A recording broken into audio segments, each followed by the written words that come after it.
calon guru penggerak di seluruh Indonesia. Saya Tripena Purba, guru SMP Negeri 1 Sunggal. Izinkanlah saya membagikan aksi nyata modul 1.4 budaya positif.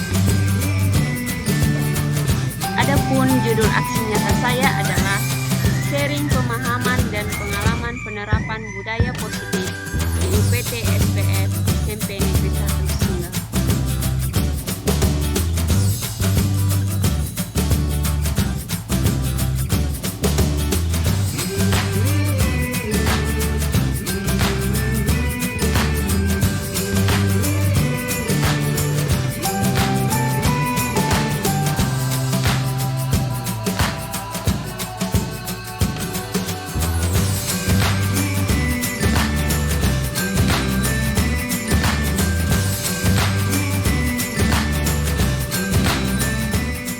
Ucapkan selamat siang Bapak Ibu sekalian. Iya, kami mengucapkan banyak terima kasih buat Bapak Ibu yang masih mau menyempatkan waktunya untuk dapat mengikuti acara kita ini dengan judul Aksi Nyata Budaya Positif, sharing pemahaman dan pengalaman penerapan budaya positif di UPT SPF SMP Negeri 1 Sunggal. Sebelum kita memulai acara kita, ada kala baiknya kita akan buka di dalam doa. Kepada Bapak Ali, kami persilahkan.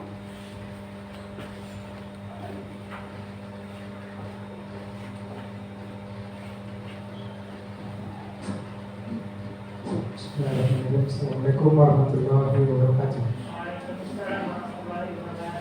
Untuk mengambil berkah acara kita ini, kita berdoa terlebih dahulu menurut agama dan kepercayaan kita masing-masing. Saya pimpin dengan berdoa agama Islam.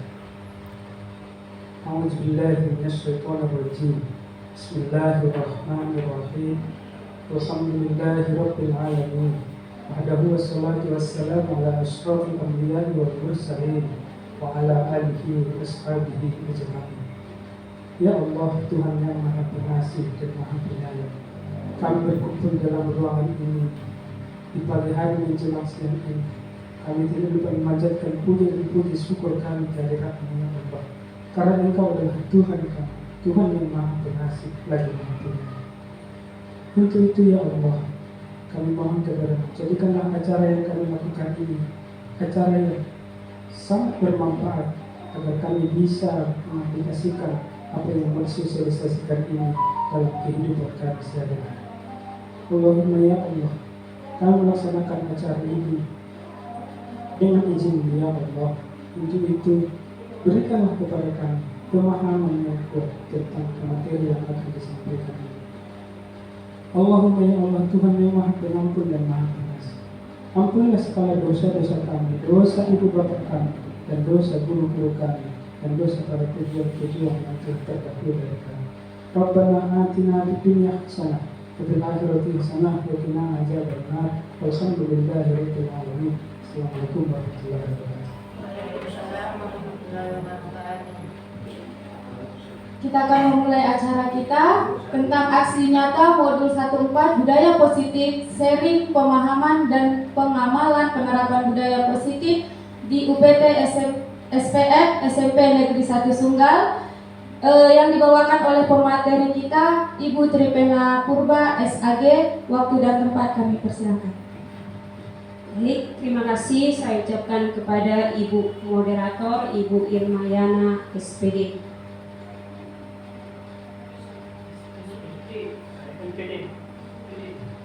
Baik, Bapak Ibu guru hebat, sekali lagi saya ucapkan selamat datang di aksi nyata pemahaman dan penerapan budaya positif. Izin Bapak Ibu, saya di sini bagian dari Bapak Ibu guru hebat di sini. Saya di sini berdiri bukan untuk menggurui, tetapi kita berbagi dan belajar bersama. Di kesempatan di awal ini, marilah kita belajar bersama, berefleksi, dan bekerja sama untuk meningkatkan budaya positif di sekolah kita SMP Negeri 1 Sunggar. Baiklah Bapak Ibu, sebelum kita apa saja hal-hal yang meliputi budaya positif agar memantik, kalau zaman dulu kan ada korek api kan, satik dulu katanya biar nyala. Jadi agar menyala nanti budaya positif yang akan kita pelajari, kita bertanya dulu. Yang pertama, apakah Bapak Ibu setuju atau tidak setuju hukuman dapat mendisiplinkan anak? Baik, Bapak Ibu yang setuju boleh angkat tangannya. Semua kita semua. Baik Bapak Ibu. Itu kan rekam itu. Baik, terima kasih yang setuju. Oke, ini bebas ya Bapak Ibu. Kalau mau setuju boleh, kalau tidak setuju boleh. Yang kedua, udah diminta dasar pemikiran setuju apa? iya Bu. Oh ya Pak, sebentar ya Pak. Kita lanjut dulu ya Pak. Yang kedua, apakah pemberian hukuman dengan hal positif seperti membaca atau membersihkan halaman sekolah dapat meningkatkan disiplin anak? Setuju. Coba lihat, coba Bapak Ibu yang setuju. Terima kasih. Yang tidak setuju? Baik, semua setuju ya. Yang ketiga, apakah Bapak Ibu setuju atau tidak setuju memberi penghargaan dapat meningkatkan motivasi belajar anak? Setuju. Setuju. Semuanya setuju? Oke, baiklah Bapak Ibu, boleh saya minta sharing dari Bapak Ibu guru di sini, apa alasannya maka kita setuju dengan pertanyaan ini? Kembalikanlah nomor 1 balik. Yang nomor 1, kita mulai dari nomor 1. Tadi masalah hukuman kan? Mana dia? Apakah kita tadi setuju hukuman dapat mendisiplinkan anak? Bagaimana itu Pak? Silakan bertanya. Oke Pak Saradi, silakan Pak. Terima kasih.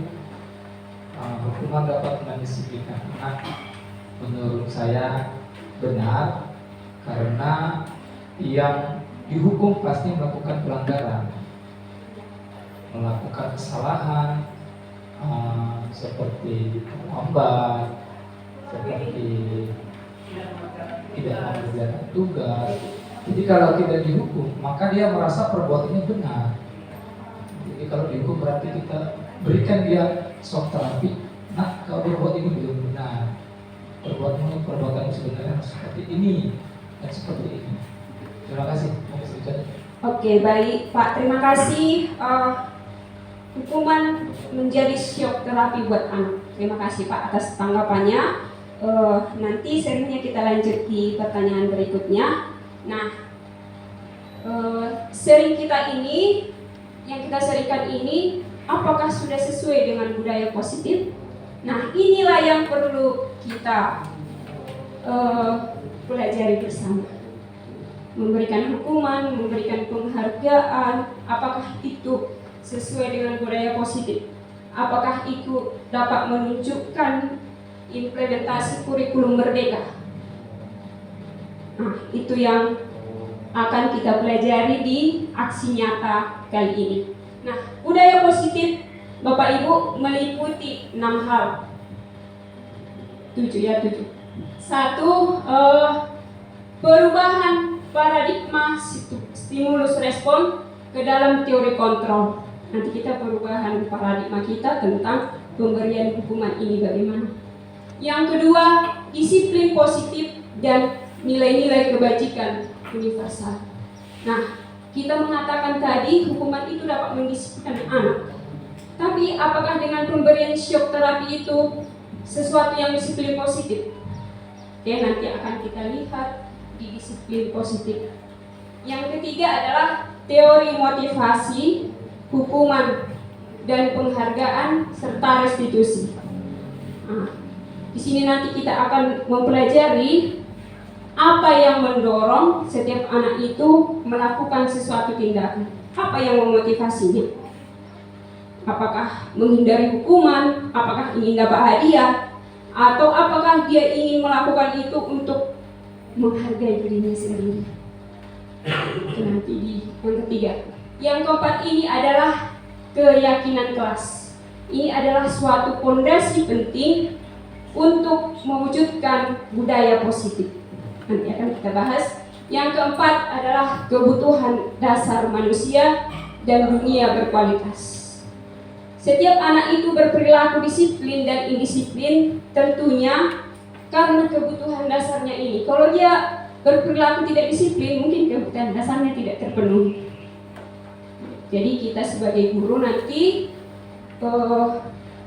mengetahui dulu kenapa anak ini berperilaku indisiplin. Ya mungkin ada kebutuhannya yang tidak terpenuhi. Yang kelima adalah restitusi atau 5 posisi kontrol. Ini adalah posisi kontrol seorang guru.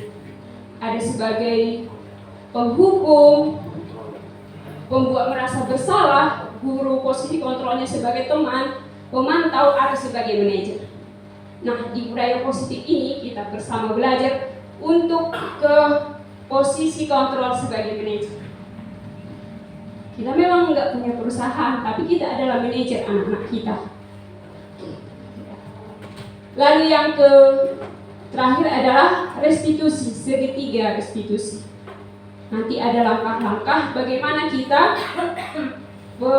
membuat disiplin positif saat anak melakukan kesalahan. Nah, inilah yang perlu kita seringkan hari ini.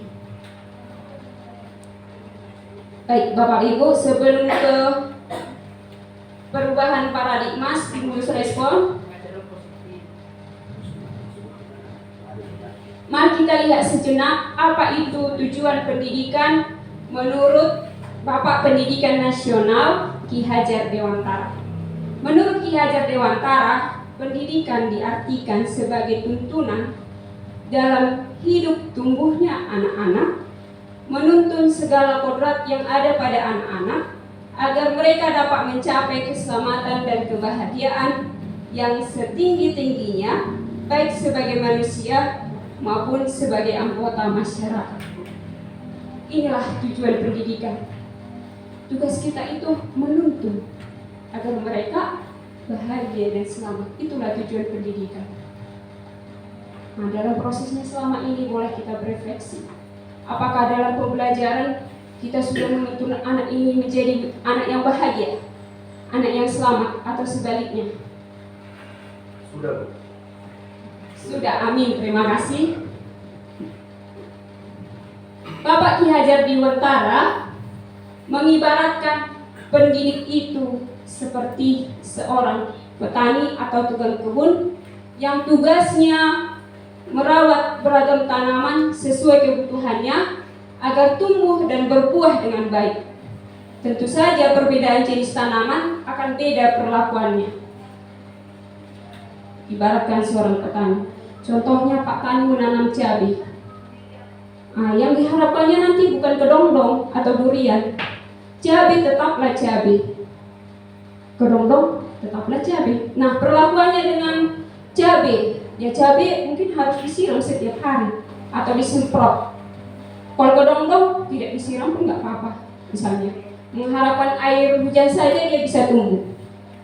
Nah, seperti itu juga kita guru, ibaratkan seorang petani. Kita tidak bisa memperlakukan si Stefan dengan si Andi. Yang selama ini kita lakukan kadang kala, ya samakan aja semua, samakan penyebut.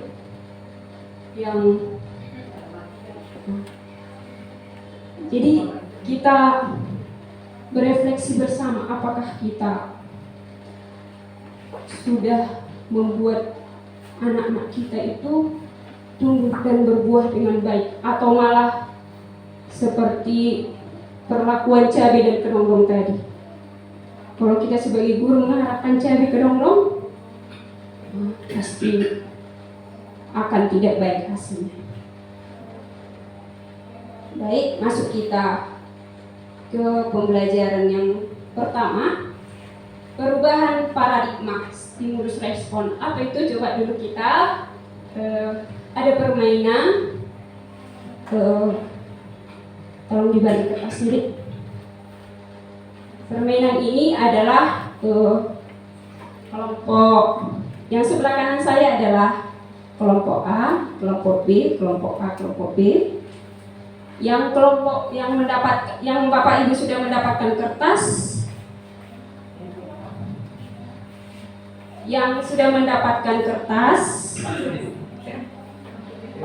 tulislah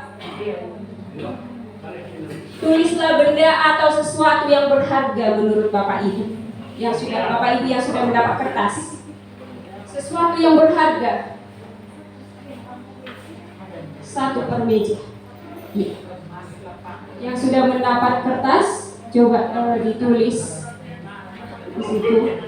Sesuatu yang berharga, benda atau sesuatu yang berharga, ditulis. Boleh? Mas. Iya Mas, boleh.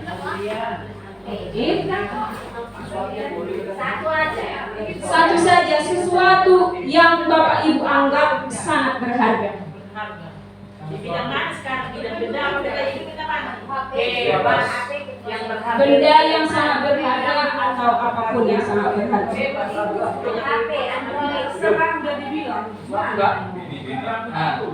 Oke, nah sekarang yang sudah memegang kertas dijaga sesuatu yang berharga ini dikepal, lalu yang teman yang di sampingnya mencoba, tugasnya adalah meminta agar memberikan benda tersebut. Tugas yang B bisa membujuk, mengancam, menghardik, merayu. Tugas B tugas A apa yang terjadi? Oke, kita mulai Bapak Ibu.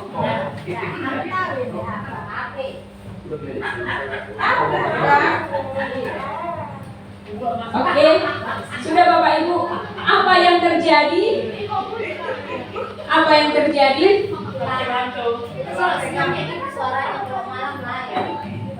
Oh, orang kan? Apa yang terjadi Bapak Ibu?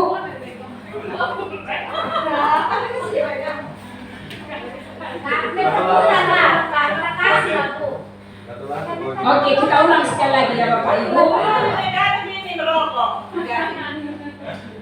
Sudah ditulis tadi ya kan Bapak Ibu? Oke, sekarang yang sudah menulis itu benda yang berharga ini disimpan. Lalu teman yang di sampingnya mencoba mengambil. Coba.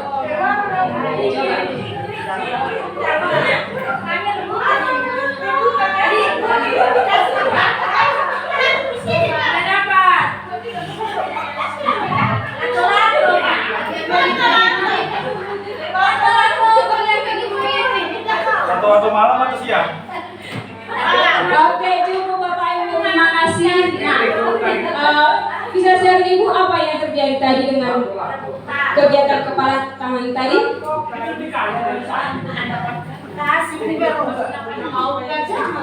Yang memegang tadi, Bapak Bu Menti, tolong share Ibu. Yang memegang tadi termasuk saya, ya saya berusaha untuk memegang dengan sekuat tenaga supaya tidak bisa diambil orang lain. Terima kasih Bu. Dia berusaha menjaga apa yang berharga dalam dirinya itu. Oke. Apakah yang ada yang memberi langsung?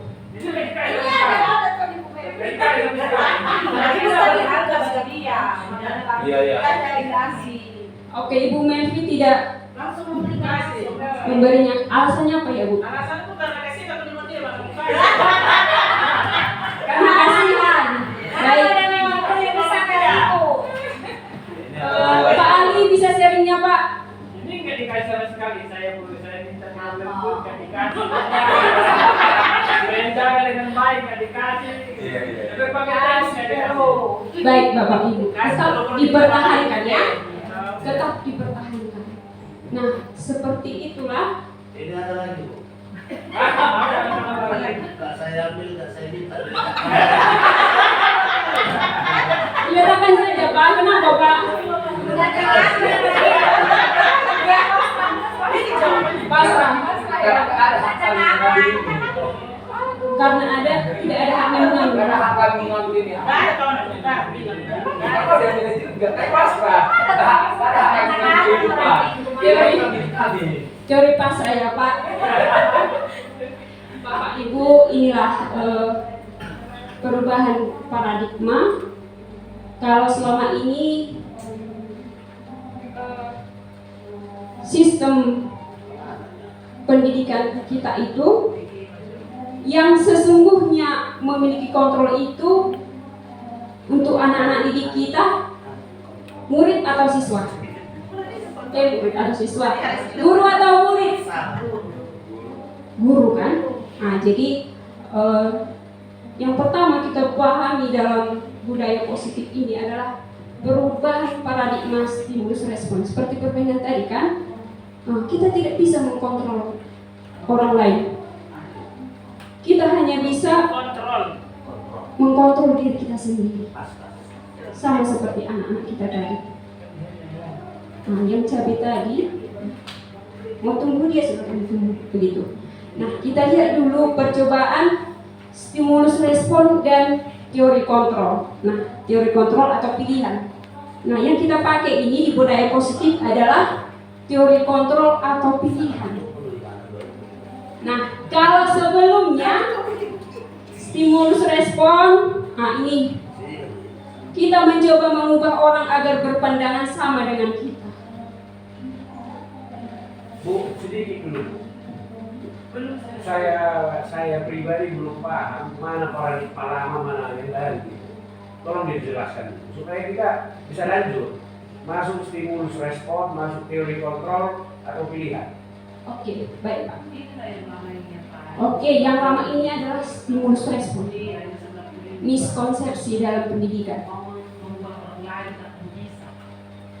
Yang baru ini bukan yang baru, udah ada sebenarnya. Tapi yang kita pakai itu stimulus respon, teori kontrol. Yang ini yang kedua, perilaku buruk dilihat sebagai suatu kesalahan. Contohnya anak kita terlambat, kita sudah langsung menjudge, kamu ini malas terus, terlambat terus, begitu. Kalau di teori kontrol, semua perilaku memiliki tujuan. Jadi sebaiknya seperti apa? Kalau yang lama murid terlambat, kau terlambat begini, ya paradigma baru bagaimana? Sabar ya Pak, nanti ada di berikutnya ya Pak. Jadi supaya ruang lingkup pemikiran kita ini jelas. Baik Itu Pak. maksud saya. Karena dipanjang-panjangkan pun pengertian yang kita pahami nanti ayat kita. Oke baik Pak, langsung saja ya. Iya, Nah ini.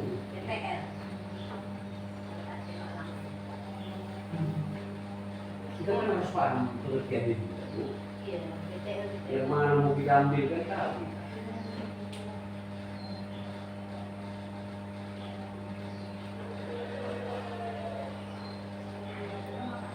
Karena stimulus respon ada rangsangan, ada reaksi kan gitu.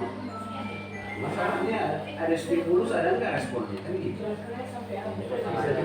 Baik Pak, izin Pak, ada slide yang tertinggal. Gimana sebenarnya? Izin Pak.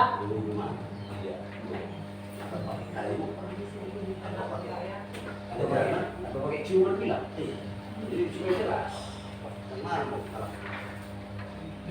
Baik Pak, mohon bersabar ya. Ini saja.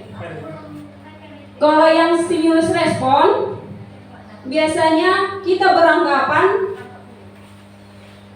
saya bisa mengontrol orang lain. Kalau teori kontrol atau pilihan, kita tidak bisa mengontrol orang lain. Seperti tadi permainan tadi, kita tidak bisa mengontrol orang lain. Berasal dari dirinya, aku mempertahankan hal yang benar buat aku, begitu. Yang keempat itu pemaksaan ada pada saat bujukan gagal. Pemaksaan ada pada saat bujukan gagal. Kalau kamu tidak mengerjakan PR, denda 2.000. Nah, itu selama ini mungkin kita lakukan. Namun di teori kontrol, kolaborasi dan konsensus menciptakan pilihan-pilihan baru. Kamu tidak mengerjakan PR,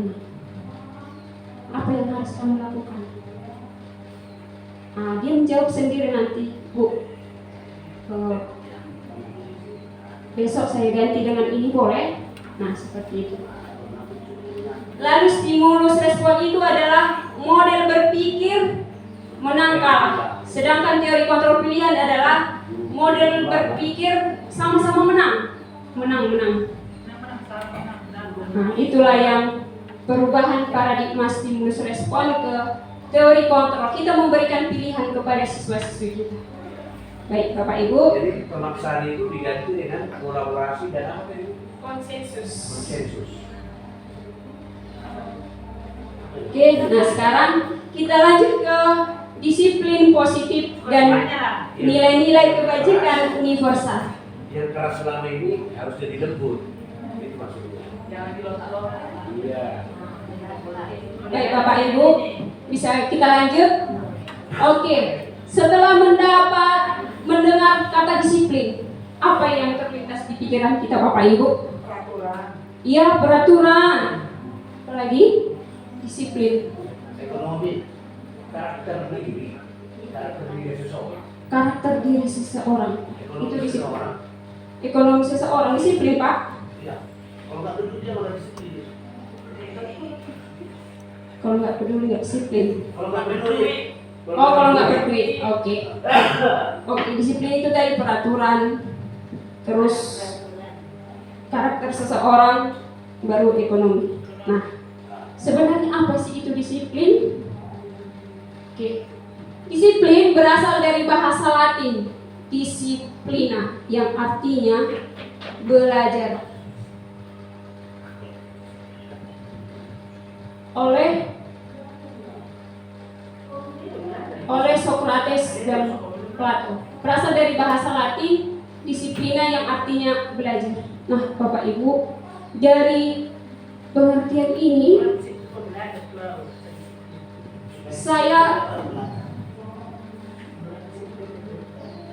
saya berefleksi bahwa anak yang melakukan kesalahan itu adalah proses belajar dia. Peraturan tadi. Disiplin diri membuat orang menggali potensinya menuju sebuah tujuan, apa yang dihargai. Namun Bapak Ibu, dalam budaya kita, makna kata disiplin telah berubah menjadi sesuatu yang dilakukan seseorang pada orang lain untuk mendapatkan kepatuhan. Kecenderungan umum adalah menghubungkan kata disiplin dengan ketidaknyamanan, bukan dengan apa yang kita hargai atau pencapaian suatu tujuan yang mulia. Contoh di sekolah kita ini yang ada peraturan kita bahwa pangkas rambut siswa kita itu ada aturannya. Nah, kemudian pasti terjadi penyimpangan kan, anak-anak mungkin tidak melaksanakannya. Apa yang kita lakukan? Kalau tidak dipangkas besok tidak bisa ujian.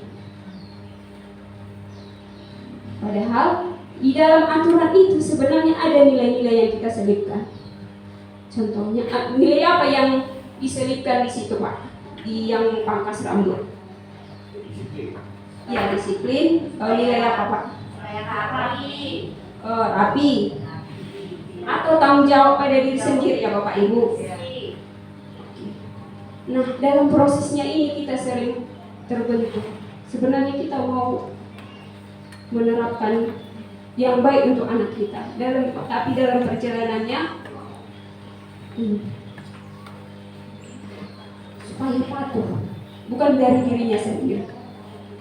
Oke, Bu, lanjut. Jadi sekarang gini, sekolah kan punya peraturan. Iya. Tata tertib namanya. Iya, punya Pak. Tertib berpakaian, tertib rambut, semua itu.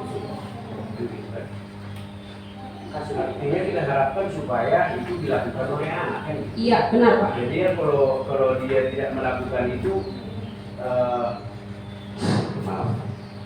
Jadi kalau anak tidak melakukan apa tata tertib yang sudah berlaku di sekolah,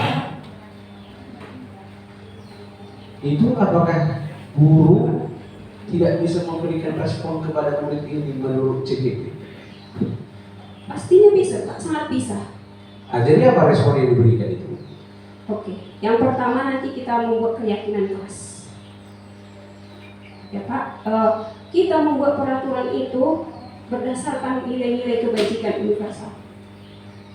Jadi kalau anak salah itu, jadi nak, menurutmu tindakanmu ini sesuai dengan nilai-nilai di sekolah kita belum? Contohnya gini Bu, Andreas lah, 964 CS.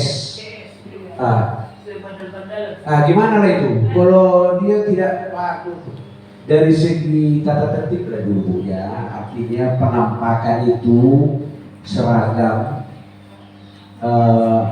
sebuah bed, masalah rambut. Kalau kita menghadapi seperti ini, kan seperti itu kan. Sementara ada nilai-nilai kebajikan universal. Sementara kalau menurut peraturan tata tertib yang ada harus dilaksanakan. Kan seperti itu. Memang kadang-kadang jujur aja kita melakukan sedikit pemaksaan. Artinya pemaksaan yang kita maksudkan itu kita gugah psikologisnya itu supaya berubah. Kan seperti itu. Iya benar. Jadi menurut calon guru penggerak, apakah respon yang diberikan oleh guru itu salah? Bagaimana sekarang? Terima kasih. Terima kasih Pak. Nanti setelah kita membahas nilai-nilai kebajikan universal ini, akan ada pendekatan yang disebut dengan restitusi. Mohon bersabar sebentar ya Pak. Oke. Nah, nilai-nilai kebajikan universal. Nilai-nilai kebajikan adalah sifat-sifat positif manusia yang merupakan tujuan mulia yang ingin dicapai setiap individu. Nilai-nilai tersebut bersifat universal dan lintas bahasa, suku bangsa, agama, maupun latar belakang. Dalam kurikulum Merdeka, nilai-nilai kebajikan yang ingin dicapai oleh setiap anak Indonesia kita kenal dengan profil pelajar Pancasila. Oke, apa saja nilai-nilai profil pelajar Pancasila Bapak Ibu? Yang pertama, beriman, bertakwa kepada Tuhan Yang Maha Esa dan berakhlak mulia. Yang kedua, mandiri, bernalar kritis, berkebinekaan, global, bergotong royong dan kreatif. Selanjutnya, teori motivasi.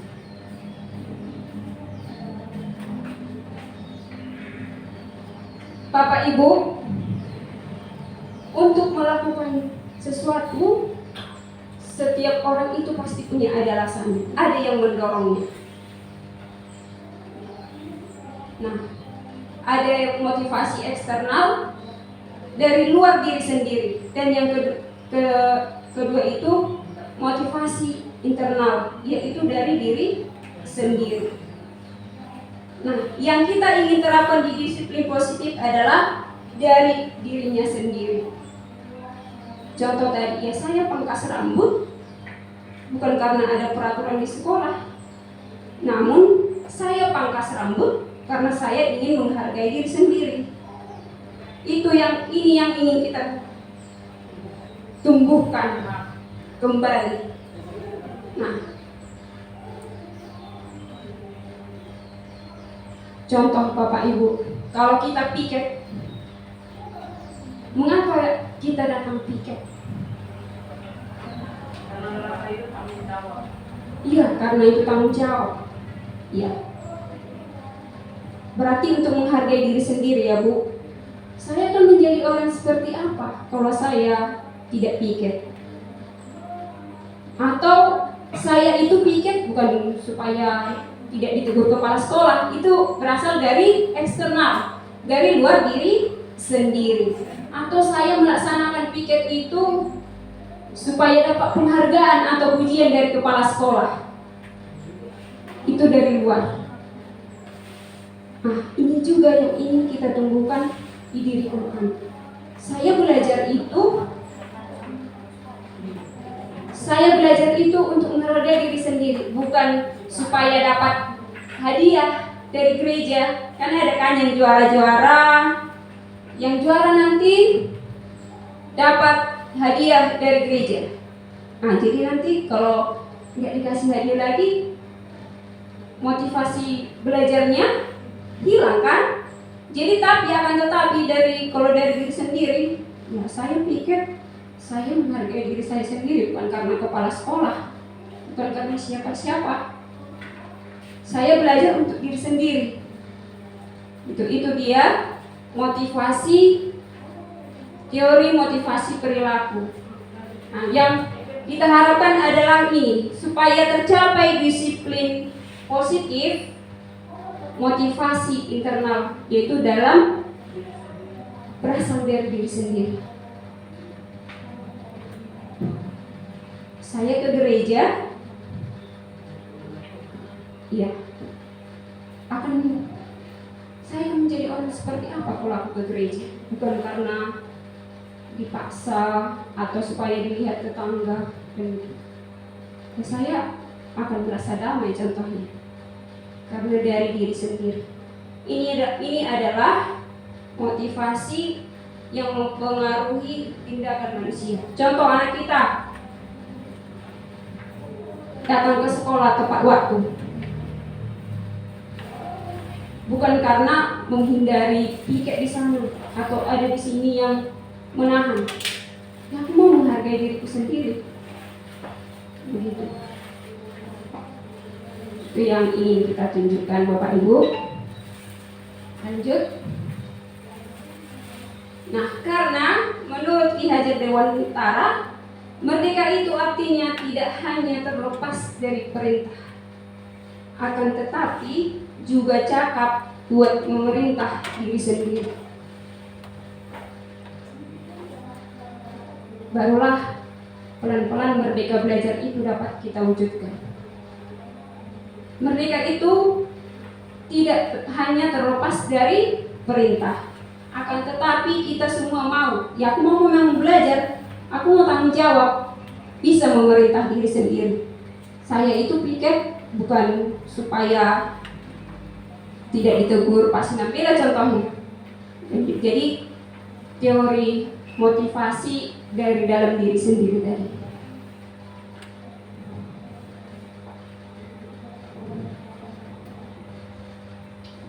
Baiklah Bapak Ibu. Nah, tadi dihukum oleh penghargaan. Setuju semua tadi ya?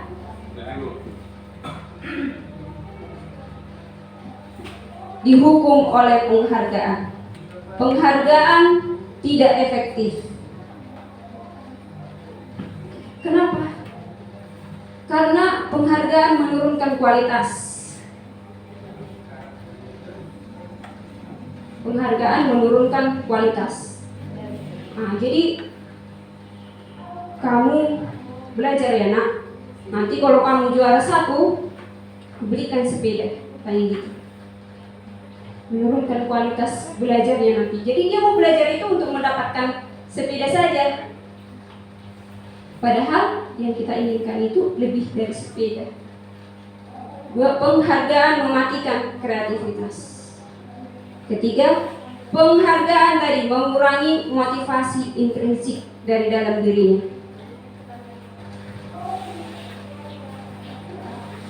Setelah penghargaan, nah, hukuman dan konsekuensi. Tadi kita setuju ya Bapak Ibu bahwa hukuman itu dapat mendisiplinkan anak.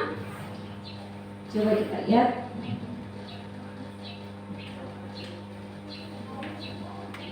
Oke, agar kita tahu perbedaan antara hukuman dan konsekuensi, mari kita berlatih. Mencatat 100 kali di dalam buku kalimat, saya tidak akan terlambat lagi karena terlambat ke sekolah. Itu hukuman atau konsekuensi Bapak Ibu? Hukuman. Iya, hukuman. Lari mengelilingi lapangan basket 2 kali karena terlambat hadir di sekolah. Hukuman atau konsekuensi? Hukuman juga. Murid diminta untuk push up 15 kali karena tidak menggunakan masker ke sekolah. Hukuman juga. menggantikan kertas tugas teman yang dicoret-coret. Iya, konsekuensi karena kamu sudah merobek atau mencoret kertas temanmu, dan itulah konsekuensinya. Mana lebih positif ini, Bapak Ibu? Yang menggantikan kertas atau yang di atasnya murid diminta untuk push up? Menggantikan, konsekuensi ya, lebih masih mengarah ke positif. Membersihkan tumpahan air di meja tulis karena tersenggol pada saat belajar, hukuman atau konsekuensi? Konsekuensi ya. Iya, dia yang melupakan, kamu yang berbuat, kamu yang memperbaiki, begitu. Lari mengelilingi lapangan basket 2 kali karena terlambat 10 menit untuk pelajaran PJOK, itu hukuman atau konsekuensi? Hukuman atau konsekuensi? Mengapa hukuman, Bapak? Karena disuruh lari mengelilingi. Lari mengelilingi lapangan basket 2 kali karena terlambat 10 menit untuk pelajaran PJOK. Nah, ini konsekuensi ya Bapak, karena ini konteks pelajaran PJOK. Ya, mungkin seperti itu ya Pak ya, dalam pelajaran PJOK. Kalau yang di atas ini kan tiba-tiba tadi, karena ini konteksnya pelajaran PJOK itu termasuk ke dalam konsekuensi kesepakatan yang dibuat di kelas bersama.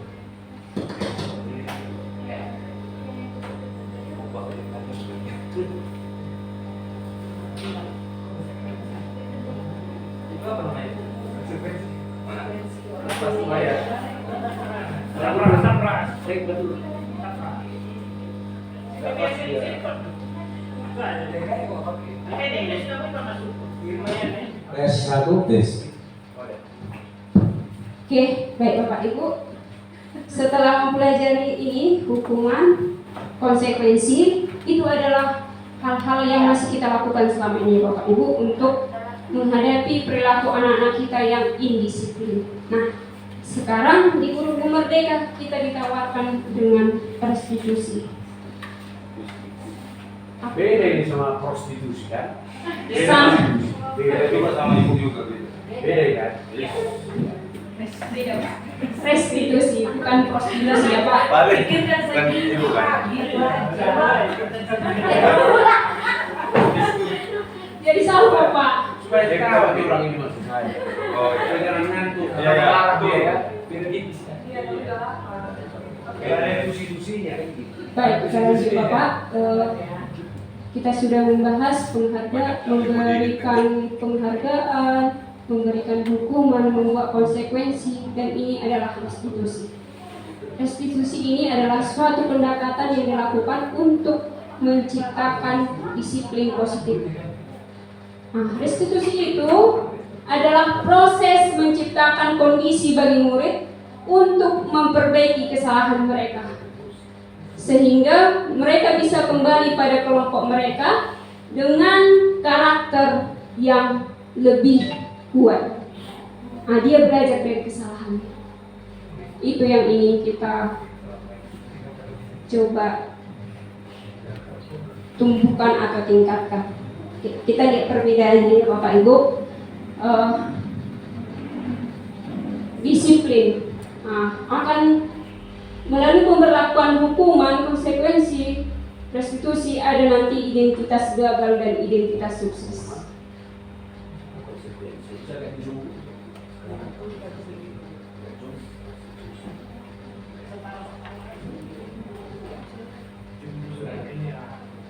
Oke Bapak Ibu, nah hukuman, sesuatu yang menyakitkan harus terjadi.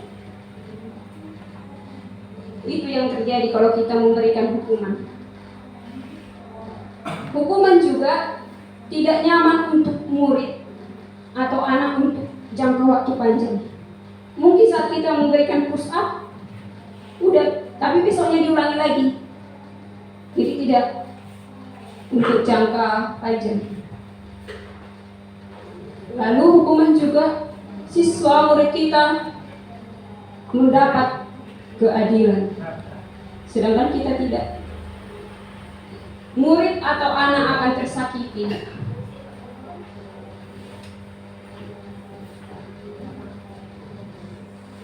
Lalu yang selanjutnya, hukuman juga berlaku hanya pada sebuah institusi, tidak berlanjut pada kehidupan nyatanya.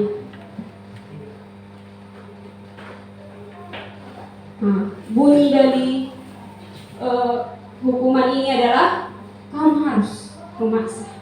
Jadi tidak keluar lagi motivasi dari dalam diri anak itu. Nanti akan kita lihat perbedaannya dengan konsekuensi dan restitusi. Nah, apa akibatnya? Murid atau anak membenci peraturan. Ini identitas gagal. Kalau kita memberikan hukuman, sedangkan konsekuensi itu hukuman tadi gagal, yang negatif ya Bapak Ibu. Nah, kalau konsekuensi itu sifatnya netral, sesuatu harus terjadi. Konsekuensi tidak nyaman untuk murid dalam jangka pendek, dan efeknya ke anak menghormati peraturan. Ya, dia melakukan itu masih dari luar dirinya sendiri. Nah, jadi konsekuensi yang kita berikan kepada murid tidak negatif, tidak positif, tetapi lalu kita akan mengarah ke positif, restitusi. Restitusi itu merupakan pilihan, kita memberikan pilihan kepada anak.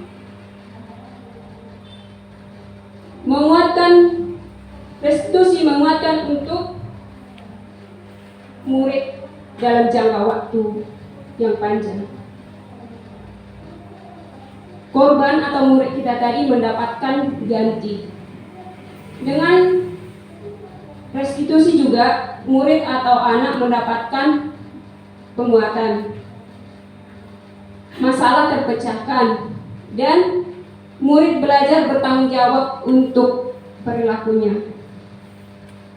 Restitusi ini juga fokus pada pemecahan masalah dalam jangka waktu yang panjang. Nah, nanti yang dikatakan di restitusi ini adalah kalau anak kita melakukan indisiplin, apa yang kamu lakukan, apa yang bisa kamu lakukan untuk memperbaiki masalah ini.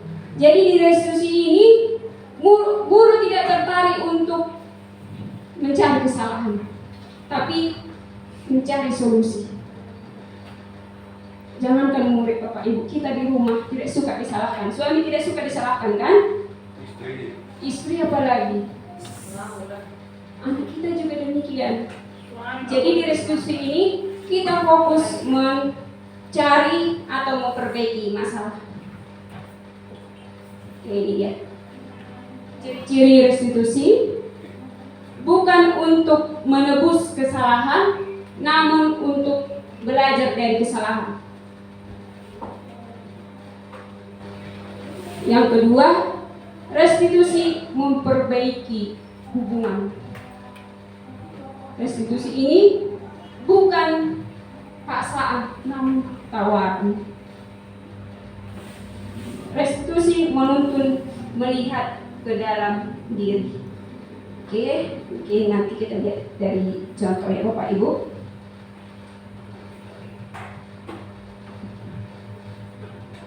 Nah, ini adalah yang keyakinan kelas. Keyakinan kelas ini berasal dari peraturan-peraturan kelas. Tadi kan kita sudah melihat nilai-nilai kebajikan. Keyakinan kelas ini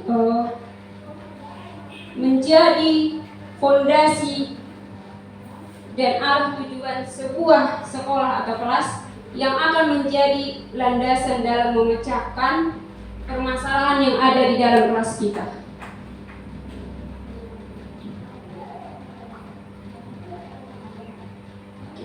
Supaya untuk sebagai pemantik juga ini. Mengapa tidak peraturan saja? Mengapa harus keyakinan kelas? Begitu ya tadi Bapak Ibu. Nah, coba kita bersharing. Mengapa kita memiliki peraturan harus menggunakan helm bila bersepeda motor? Mengapa Bapak Ibu?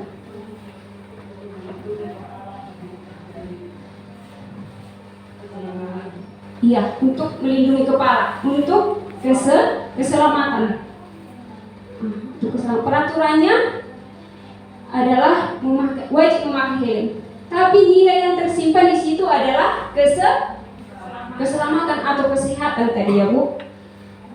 Mengapa kita memiliki peraturan 3M pas COVID? Menggunakan masker, mencuci tangan, dan menjaga jarak.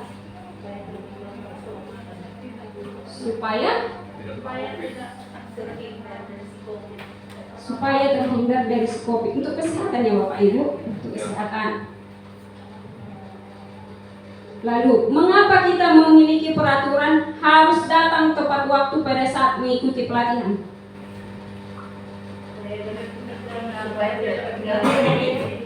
Supaya tidak ketinggalan materi. Nilai apa yang ditunjukkan di situ? Disiplin. Nah, nilai-nilai inilah dari peraturan inilah yang dituangkan ke dalam keyakinan kelas.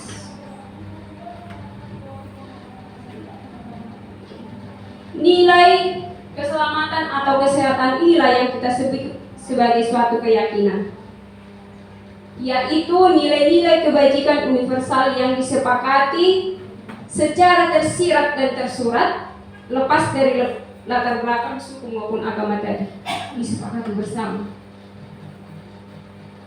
Nah, murid pun demikian.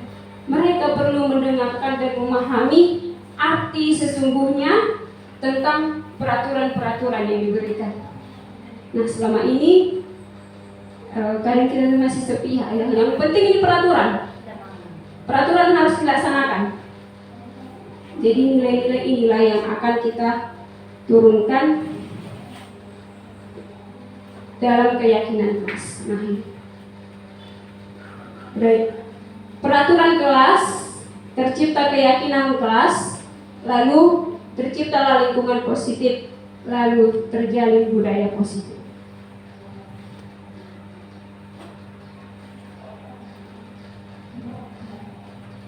Oke, kita berlatih Bapak Ibu. Selalu kembalikan buku ke tempatnya. Peraturannya selalu kembalikan buku ke tempatnya. Itu nilai apa yang ingin ditunjukkan di situ Bapak Ibu? Tanggung jawab.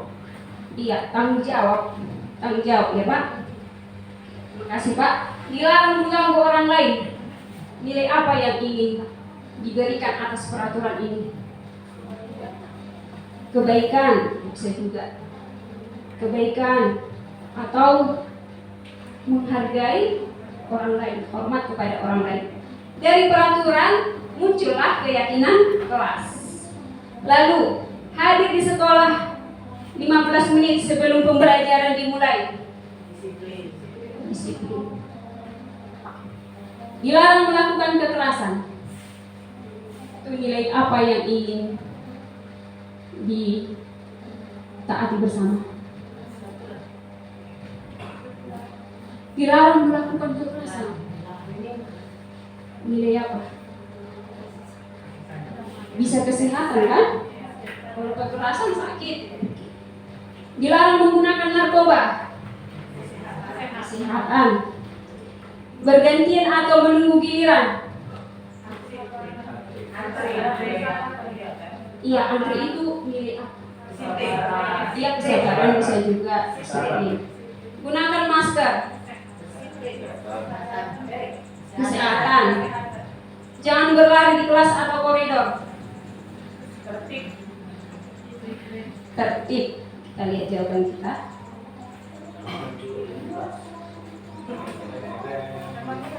Keselamatan ya, benar semua.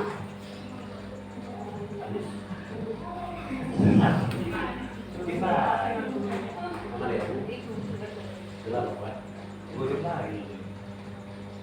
Baik Bapak Ibu, langkah-langkah membuat keyakinan kelas ini adalah yang pertama itu saya sudah lakukan di kelas 83, masih baru dilakukan. Saya juga berefleksi. Pertama, saya mensosialisasikan pentingnya keyakinan kelas sebagai landasan untuk berperilaku.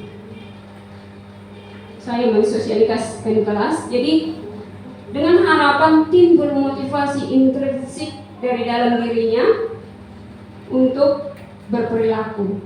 Pertama yang saya lakukan adalah curhat pendapat, membuat kelas impian dan aturan kelas, dan mereka menempelkannya di papan tulis.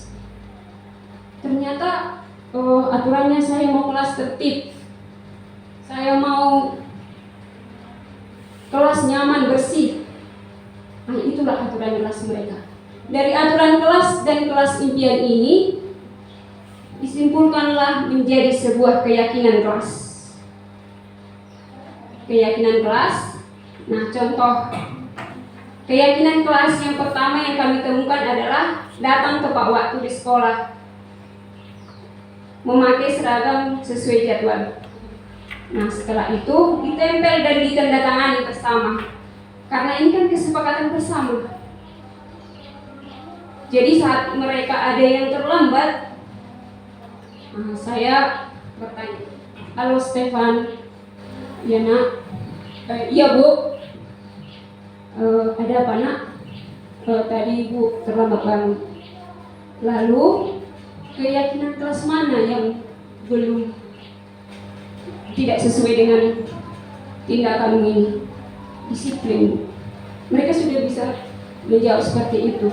Lalu kita, oke, ibu tidak mencari masalah, namun ibu ingin mencari solusinya. Menurutmu apa solusinya nak? Besok bu, saya memasang alarm begitu. Nah, besoknya dia nggak terlambat lagi. Gitu juga dengan peduli lingkungan, contohnya melakukan piket kebersihan sesuai jadwal. Kalau anak-anak tidak piket, ayo nak, kesepakatan atau keyakinan kelas mana yang belum dilaksanakan? Peduli lingkungan. Saya belum peduli lingkungan. Lalu apa yang harus kita lakukan? Besoknya dia sudah menunjukkan nilai ini karena ini ditandatangani bersama. Nanti bersama wali kelas kita bisa sharing untuk membuat keyakinan kelas. Oke bu, seandainya si murid tidak mengerjakan PR, gimana kita bertanya? Oke pak, ini dia. Anak mengerjakan PR itu berperilaku itu ada yang mendorongnya. Mungkin ada kebutuhan dasarnya tidak terpenuhi. Bu, saya tidak mengerjakan PR karena semalam saya membantu ibuku jualan di Pajak Rabu, contohnya. Lalu kita menawarkan pilihan, lalu apa yang bisa kamu lakukan nak? Mereka yang tidak mengerjakan PR atau melakukan kesalahan, mereka juga yang memperbaiki masalahnya. Tidak kita hukum atau bisa kita buat solusi seperti ini. Tadi alasan dia karena membantu mama jualan. Iya. Karena kamu membantu mama jualan, suruh RU dikerjakan bapakmu. Begitu boleh. Ini Pak, kalau restitusi ini kita tidak memberikan solusi, anak-anak yang mencari solusinya sendiri. Mereka belajar solusi. Makanya saya bilang boleh enggak? Ya, lalu kita tanya, lalu apa yang harus kita lakukan? Nah, apakah kamu bersedia memperbaiki masalah ini? Pasti dia dengan jawab, ya bu, saya bersedia. Lalu apa yang harus kamu lakukan? Nanti akan tanpa kita sadari akan muncul ide-ide yang brilian dari mereka. Ya bu, nanti aku buat begini saja, gitu. Atau nanti aku foto langsung kirim ke ibu. Mereka langsung memberikan ide-ide di luar yang kita duga begitu. Tapi menunggu jawaban dengan waktu gitu. saat itu juga. Kalau dalam matematika nggak boleh gitu. Respon. Iya. Jawaban tepat dan cepat. Ya, apa yang harus kamu lakukan? Kita menunggu jawaban dari mereka. Ya. Lalu kita mengarahkan mereka. Makanya pasti nggak nunggu. Oke, baik Pak, kita lanjut ya Pak. Nah, yang sekarang adalah kebutuhan dasar manusia dan dunia berkualitas. Untuk menjelaskan ini lebih lanjut, kita dengarkan video. Untuk membangun budaya sekolah yang positif dengan lingkungan yang aman dan mendukung murid untuk menjadi pribadi yang berdaya, seimbang, dan bahagia, salah satu upaya yang dapat dilakukan oleh guru adalah memahami kebutuhan dasar yang mendasari perilaku murid. Pada video kali ini, kita akan membahas tentang 5 kebutuhan dasar manusia.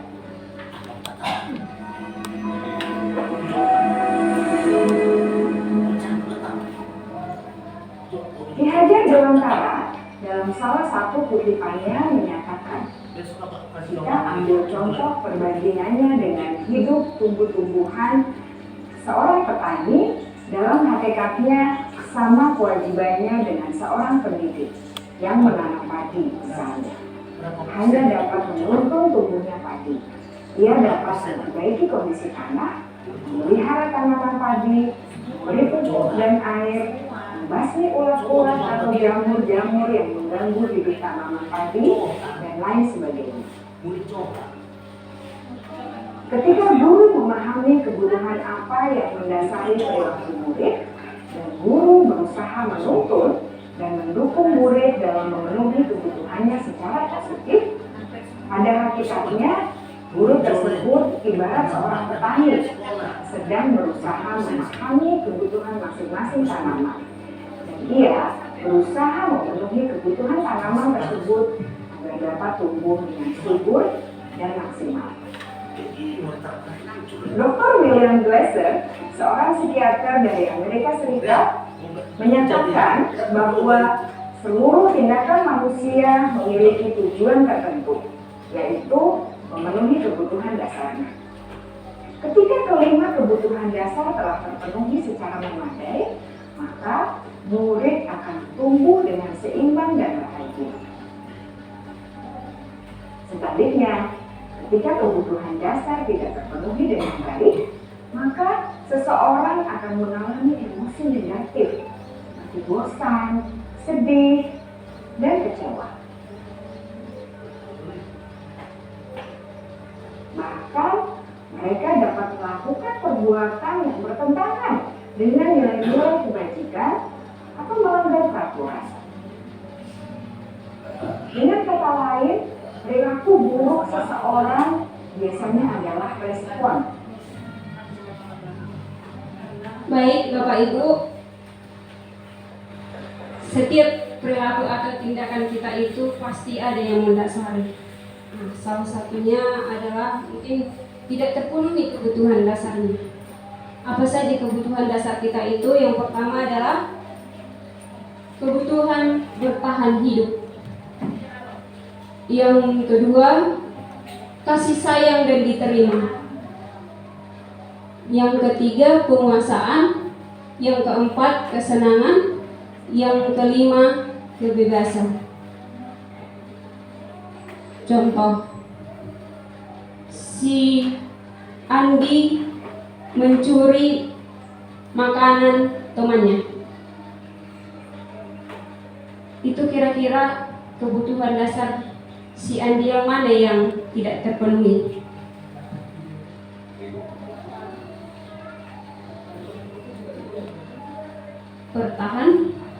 Bertahan hidup. Oke, Bapak Ibu, jadi semua perilaku kita didasari oleh menyimpang didasari oleh kebutuhan dasar kita yang tidak terpenuhi. Maka untuk itu sebagai guru kita mencoba, kalau dia melakukan kesalahan, oh berarti dia butuh ini, butuh kasih sayang atau butuh perhatian. atau kebebasan. Contoh kebebasan adalah dalam mengerjakan tugas, menggambar komputer. Dia nggak suka menggambar. Tugasnya adalah menggambar komputer. Besoknya dia tidak mengerjakan. Kenapa dia tidak pandai menggambar? Di sini kita memberikan pilihan kepada anak supaya kebutuhan yang terpenuhi. Ya, yang bisa menulis tidak usah digambar komputernya, bisa diceritakan atau digambar atau bisa ditulis, digambarkan saja tentang komputer itu. Begitu Bapak Ibu, pelan-pelan kita. Kalau gini Bu, tadi kan kita suruh menggambar komputer, kemampuannya tidak ada. Boleh kita alihkan tugas yang lain? Boleh Pak. Boleh. Yang penting dia tahu dan mau. Iya. Yang penting dia tahu dan mau. Oke. Sekarang kita lanjut adalah 5 posisi kontrol guru. Yang pertama adalah posisi kontrol guru. Yang pertama adalah penghukum. Ini ya. Kita nanti refleksi bersama di mana kita. Apakah sebagai penghukum, membuat orang merasa bersalah, sebagai teman, pemantau, atau manajer. Nah, yang ingin kita kembangkan dalam budaya positif ini adalah posisi kontrol guru sebagai manajer. Jangan lupa R-nya Bu ya. Sama lagi dengan tutorial dia nih. Baik Bapak Ibu, ini dia perbedaannya. Kalau penghukum itu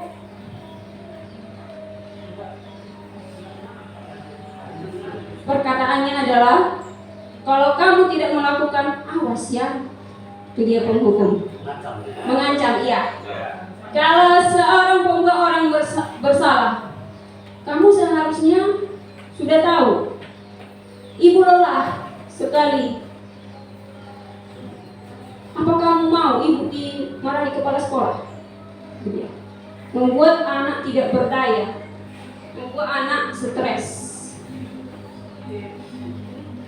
Lalu sebagai teman, ayolah nak, ini suaranya lembut, lakukan demi ibu ya. Lakukan demi ibu ya. Nah, efek dari sini, posisi kontrol sebagai guru itu, sebagai teman, dia nanti akan patuh kepada kita saja. Nah, kalau si pemantau, dia itu berdasarkan data-data. Oh, kemarin kamu udah terlambat 2 kali. Berdasarkan data-data, apa peraturannya nak? Nah itu dia.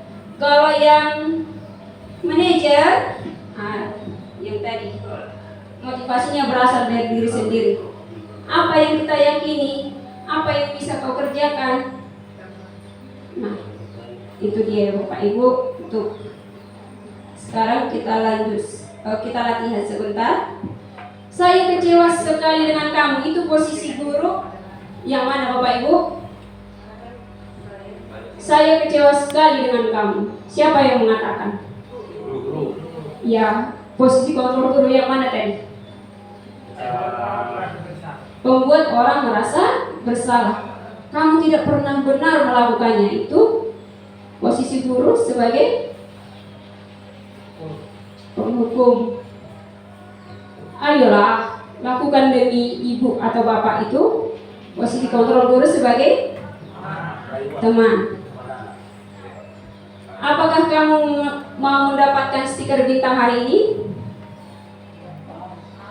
Memantau. Lalu yang terakhir, bagaimana kamu bisa menyelesaikan masalah ini? Ini posisi kontrol guru yang mana Bapak Ibu? Manajer. Inilah yang ingin kita terapkan ya Bapak Ibu. Jadi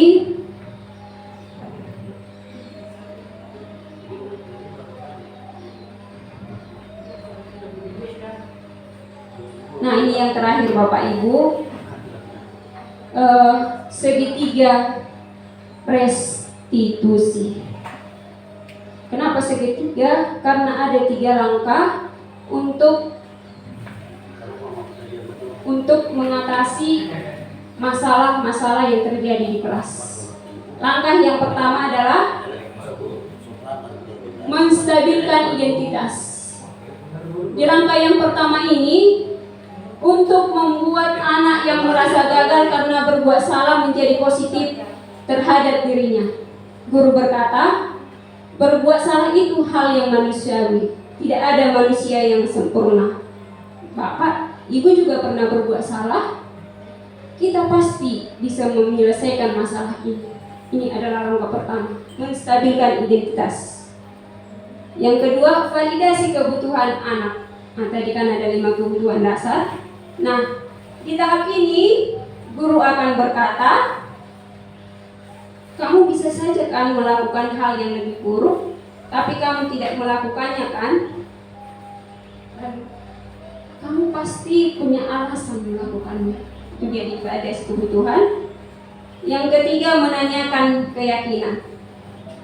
Guru di sini berkata, apa nilai-nilai yang kita percaya di kelas kita?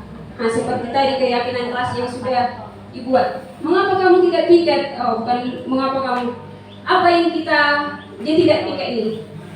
Keyakinan kelas mana yang belum kamu buat? Nah, itu dia. Nah, langsung saja ke contoh ya Bapak Ibu. Itu komitmen itu Bu ya, keyakinan kelas itu maksudnya. Iya, seperti komitmen Pak, dari peraturan kelas yang dibuat disepakati bersama menjadi sebuah keyakinan kelas. Ini adalah praktek segitiga restitusi. Horas dan salam bahagia untuk kita semua. Saya Tripena Purba, guru SMP Negeri 1 Sunggal Kabupaten Deli Serdang. Saya akan mempraktekkan segitiga restitusi terhadap permasalahan yang ada di sekolah saya. Selamat menyaksikan.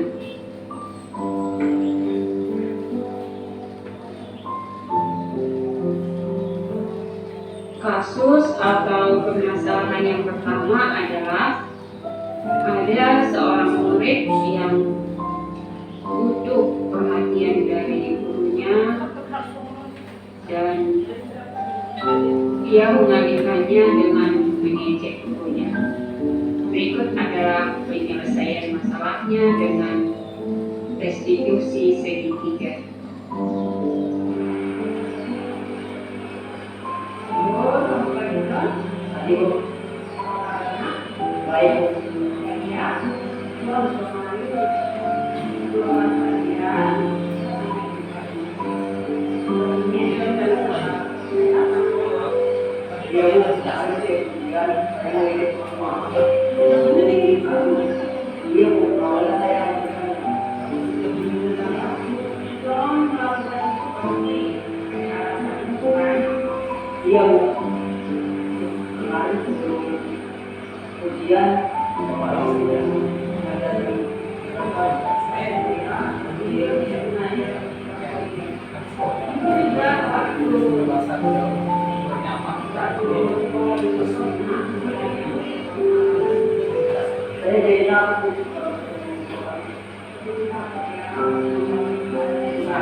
Kepala guru di atas ya.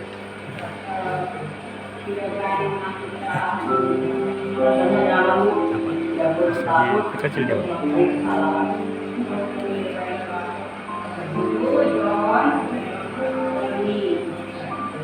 Tindakan apa yang bisa dilakukan untuk hari ini saya akan membayar konjung untuk beli apa? Hari ini dia mau minta maaf atau sekarang dia ya,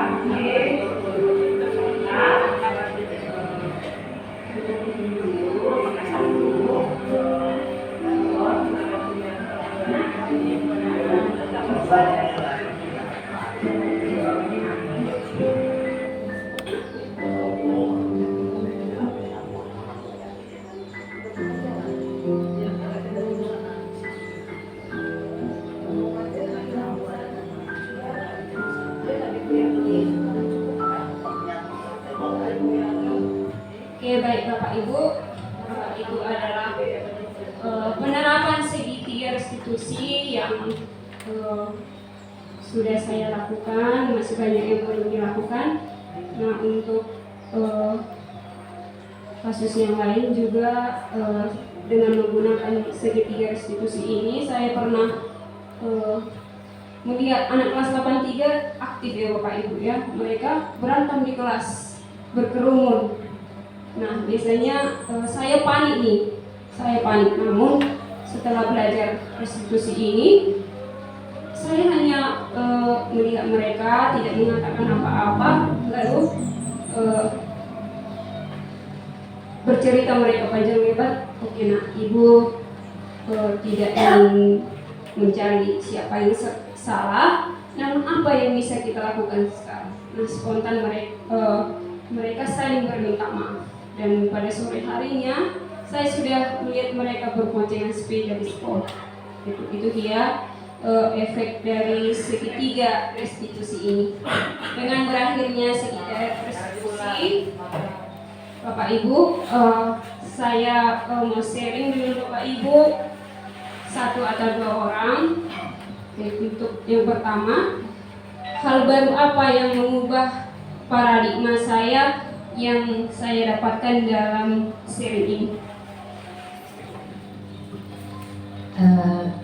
Terima kasih. Hal baru apa yang mengubah paradigma saya yang saya dapatkan? Jadi setelah saya ikuti tadi paparan yang Ibu Tripena berikan, ya paling tidak mungkin PR bagi saya sendiri ya sebagai guru wali kelas, supaya bisa lebih humanis kepada siswa. Nah, seperti apa yang dikatakan oleh Ki Hajar Dewantara, pendidikan itu supaya memang anak didik itu mampu mengenali dirinya, menggali potensinya. Nah, tetapi ini agak sedikit kontradiksi sama saya. Nomor 2 ini, perasaan apa yang muncul selama mengikuti sesi ini, khususnya mengenai makna disiplin dan motivasi intrinsik. Jujur, kalau dalam KBM itu kan ada pendidik, ada yang dididik, ada guru, ada siswa, kan begitu. Nah, saya sebagai guru, sebagai pendidik, perasaan saya tersakiti, Bu. Karena apa? Siswa ini tadi yang namanya hukuman, istilahnya kita mau ubah lah ya ke budaya yang positif. Sementara untuk para ASN sendiri, untuk guru saja masih mengenal yang namanya sanksi. Ada loh sanksi ASN. Kita saja yang sebagai orang dewasa diperlakukan seperti itu. Sementara dalam hidup bersosialisasi itu pasti akan terjadi imitasi, meniru. Karena kita mendapatkan hal yang serupa dari atasan, maka kita melakukan kepada bawahan. Jadi harapannya ke depannya juga kita ini yang sebagai pendidik juga oleh kalangan atasan, oleh para manajemen pihak sekolah itu ya agar diperhatikan juga untuk memberikan hal-hal untuk kita. Kita juga kan contoh saja 2 hari tidak hadir, bagaimana? Nah, timpang kan Bu? Nah itu, jadi istilahnya ya kita sebagai ini supaya kondusif juga di dalam kegiatan belajar mengajar. Nah, Itu saja, terima kasih. Baik Bu, terima kasih refleksinya. Ini refleksi buat saya juga, yang namanya perubahan itu selalu tidak mudah ya Bapak Ibu. Jadi di awal tadi mari kita belajar bersama, bekerja sama, dan berefleksi tadi kan, saling mendukung. Itulah tujuan kegiatan ini. Bukan supaya mentah-mentah diterima di sini. Jadi materi ini juga dapat kita dapatkan semua di platform Merdeka Mengajar. Semuanya ada di situ. Bagaimanalah agar kita dapat menuntun murid kita sesuai kodratnya. Demikianlah sharing kita hari ini Bapak Ibu. Terima kasih atas interaksi yang diberikan. Terima kasih atas dukungannya. Semoga kedepannya budaya positif ini dapat kita tingkatkan di sekolah kita tercinta. Terima kasih.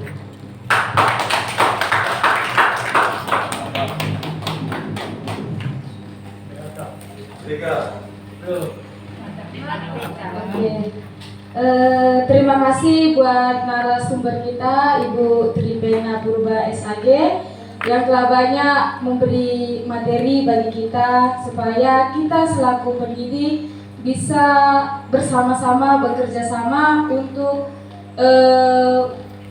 membudayakan budaya positif bagi diri kita dulu, dan setelah itu kita bisa memaparkannya juga kepada peserta didik kita. Sekali lagi kami mengucapkan terima kasih buat Ibu Tripena Purba atas materinya. Kegiatan kita telah selesai. Jadi tadi diawali dengan berdoa, dan sekarang alangkah baiknya kita tutup juga dengan doa. Kami persilahkan kepada untuk menutup dengan doa. Kita berdoa sesuai dengan ajaran agama kita masing-masing. Berdoa dimulai.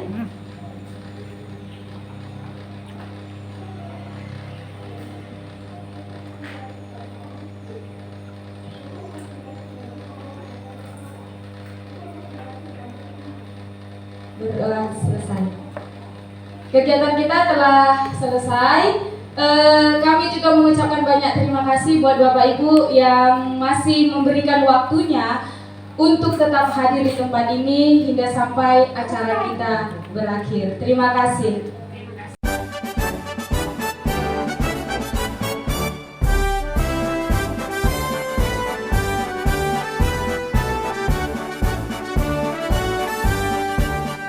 Bulatkan tekad, kuatkan hati, negeri ini memanggilmu kawan.